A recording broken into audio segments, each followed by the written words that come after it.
Well, it's that time of year again, the time where I fawn all over Path of Exile and tell you how great it is. Some people might be sick of hearing it, others might not even know about the game, in which case I'm thrilled to be the one to make you aware. But even if the format is somewhat repetitive, it is repetitive for the best reasons possible. Today, I want to once again review Path of Exile, focusing this time on the current Metamorph League, as well as the entire patch 3.9 overhaul. To cover all bases and directly addressing anyone who is brand new to the channel or has never heard of the game, I love Path of Exile. The reasons I love it are numerous, but the most important ones are flexibility of character design, depth of content, and development methodology. For flexibility, I would be fairly confident in saying that Path of Exile is either among the greatest or singularly the greatest customization game in history. This could obviously be disputed. Some might claim alternative titles present more in the way of cosmetic adjustments or player building and construction for survival games, for instance, which opens up a very large array of options to be sure, but taking the entire scope of what the game offers into consideration, I am confident in the claim that Path of Exile is a true industry leader in terms of overall customization. For starters, the passive tree, hundreds of nodes with probably billions of different pathways, and then there are gem combinations, oil augmentations which modify passive nodes, hundreds of unique items, some of which contain skills found nowhere else in the game and can have entire characters constructed around them.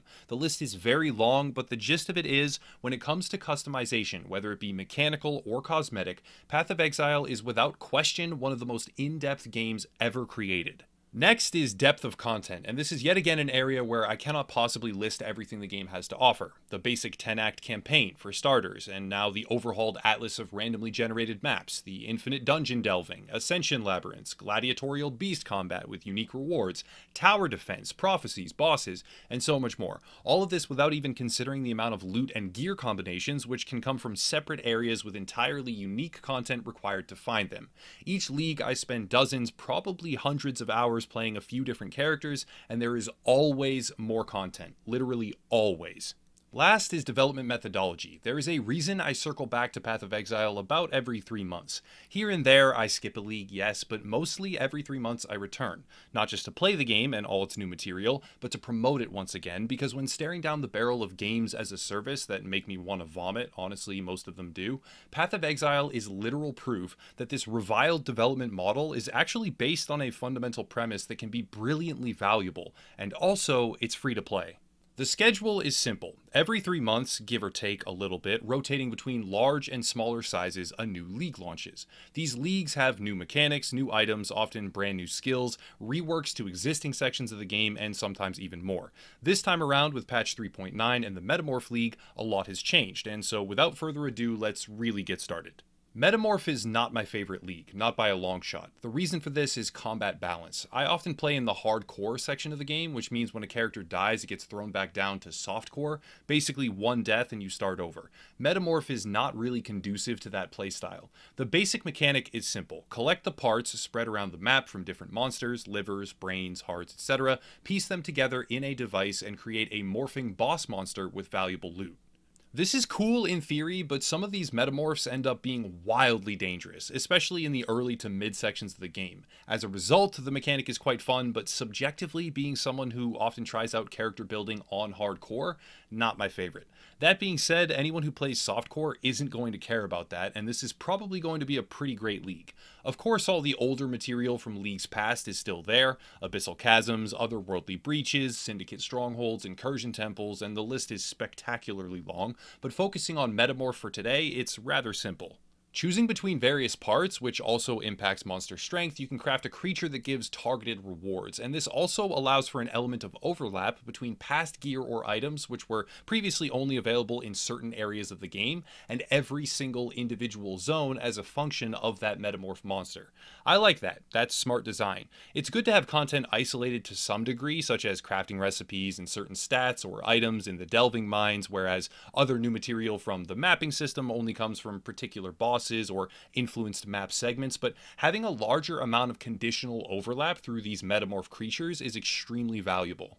To be honest, the metamorph mechanic isn't very complicated, but then some of the most popular leagues in Path of Exile history were just as simplistic. Something like Breach, where you see a big purple hand, you touch it, and then you kill a bunch of enemies for loot, was extremely popular in the community. Whereas something like Synthesis, which required you to kill enemies for memory fragments and then construct a maze of pathways inside the mind of a powerful NPC with degrading areas and complex strategy, that was far less popular, at least from what I was able to garner within my own friend group that plays the game it was.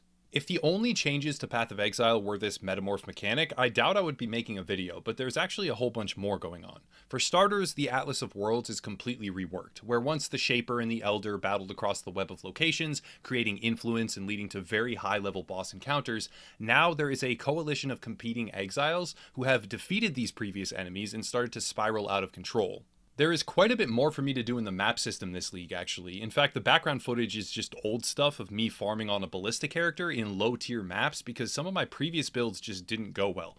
At this point, and directly because of my struggle earlier in the league, I would like to give one piece of advice to anyone watching who is either new to the game or considering it for the very first time. Follow a build guide for the first few characters at least. Some of the best enjoyment I have in Path of Exile is a function of experimentation, and eventually I would picture that to be true for most players as well, but when you start out, it is infinitely more enjoyable to accelerate through the 10-act campaign, which is basically akin to a tutorial if we are being completely honest here, and reach the vast array of content beyond.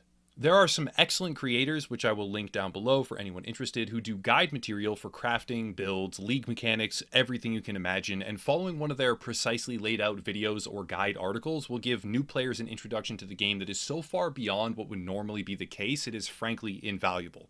Eventually, there are programs for calculating builds, survivability, damage, etc., third-party applications for complex pricing and trading, which is based on itemized crafting supplies rather than simplistic gold.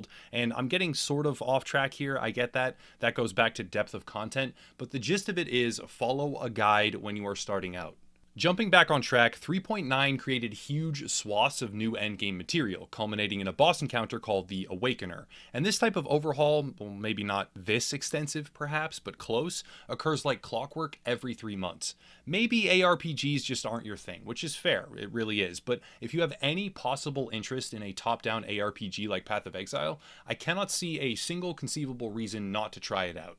The closest I can get is that Tencent owns Grinding Gear Games, and Grinding Gear Games makes Path of Exile, and Tencent sucks. But even then, though there are cosmetic loot boxes, that is true, stash tabs, and other purchasable non-gameplay related items, the game is free, so it's hard to retain my normal level of animosity towards that monetization model. The prices are stupid, I have to say that. It's ridiculous how expensive some of the wings and armors are, purely cosmetic, mind you, that's true, but still, that is the one thing where every time I come back to the game with a new league, I look at the store and I just roll my eyes. I'm talking like $30 or more for one set of little wings. It's pretty pathetic and they deserve a bit of heat for that. Even so, let's now turn to the future. Path of Exile 2, which in reality is just patch 4.0, not a separate game, is coming soon. The beta is scheduled, as far as I've been told, for later in 2020, but with Diablo 4 being the only real shot at competition for this title, and with that game being seemingly much further down the road, Path of Exile 2, which is patch 4.0, bringing a monumental amount of new character material, content overhauls, dwarfing previous leagues, which already dwarf pretty much any other game in the industry by themselves, Path of Exile really is set up to dominate the ARPG industry. There are other great titles like Grim Dawn or Pillars of Eternity which deserve recognition, they absolutely do, but in reality none can really compare to how much value Path of Exile offers. The game holds tens of thousands of hours of replayable content, almost guaranteeing that no player can ever truly do or find everything, and it costs nothing to participate. Time and time again, I rail against games as a service, but when that service is free and the development team actually pushes out massive new batches of content like clockwork, how could I really ever complain about that? My reviews for Path of Exile at a certain point kind of switched. They went from being a deconstruction of what the game is to a promotion of why you should try it.